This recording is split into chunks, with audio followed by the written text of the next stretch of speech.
Hi, this is Chris with Cloud Computing for Kids. Today I'm going to be showing you how to use S3, create buckets, and host a static website. So first we're going to search up S3 in the AWS console and create a bucket. So your bucket name has to be unique. So this means something like banana won't work because someone probably has already, or someone has made the name before. So I'm going to use something like Chris CC4K, and nobody has used that, so we're good to go. Next, we're going to choose our AWS region. Since I'm in California, I'm going to be choosing the US West one, and we are able to create our bucket now. So next, we're going to click on our bucket,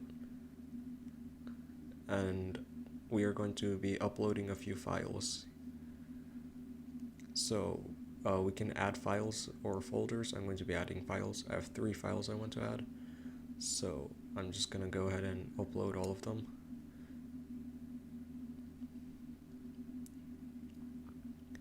So we can go ahead and close out now since they have been uploaded.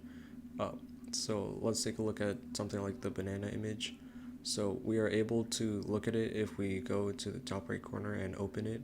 But if we go to object URL, it gives us an error message. This is because our permissions are wrong and it does not allow public viewing. So what we need to do is we need to go to permissions in our bucket, and we're going to have to unblock everything basically, and type confirm. So we're going to be making our own bucket policy. We're going to be using the policy generator for this. So choose S3 bucket policy, and our principal is going to be star because that's for everyone. Next, we're going to be choosing get object, uh, and our ARN is we're able to copy paste it from the other website. And add statement, and finally generate policy.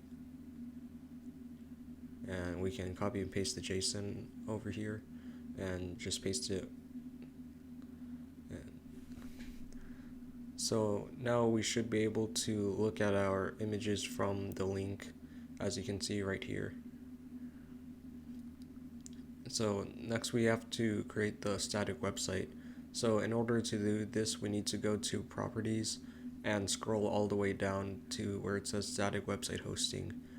We're going to enable this, and we have to choose our file. So I have index.html already there, which I uploaded earlier. Next, we're going to save changes, and then we're going to scroll all the way back down in properties. And you can see the website here.